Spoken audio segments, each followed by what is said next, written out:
when you get a chance to race like this, is it more fun to race alongside the men, or is it more fun to have a women's-specific event where you guys are the sole star of the show? I think we're all part of the big cycling community, so more races that coincide with men's races would probably be my preference. This was a big opportunity for us. I really do appreciate SRAM providing this in AEG.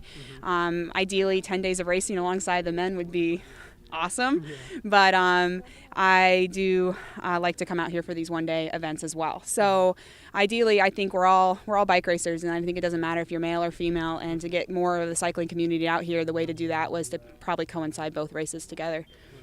What are some of your favorite races on the women's circuit that you like the best?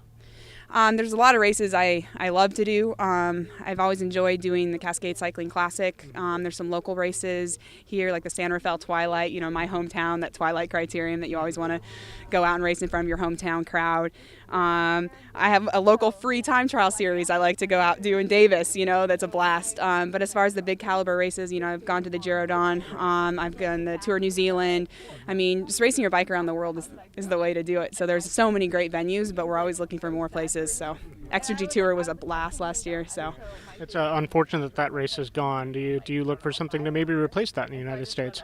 I do look for something. I think Extra-G could do it next year or in the future, perhaps. It was a great race, and it's kind of sad to see it go. But I think that we need a little more sponsors to come on board and help us out to make that happen. So it can't all be one person's responsibility.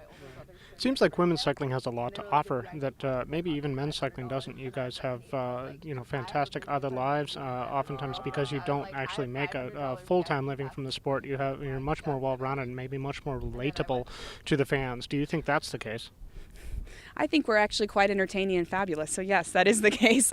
No, the women's peloton does have a lot to offer. We're very educated, and I think we're all around pretty fun to be around, but also we're tremendous athletes. Yeah. So yes, we have great lives off the bike, and we have a lot more to offer. We can interact with fans, and we have all this balance, but at the end of the day, we're still incredible athletes. So I'm looking for those opportunities to showcase our talent and to hopefully inspire more females to get on bikes and young girls for role models and heroes.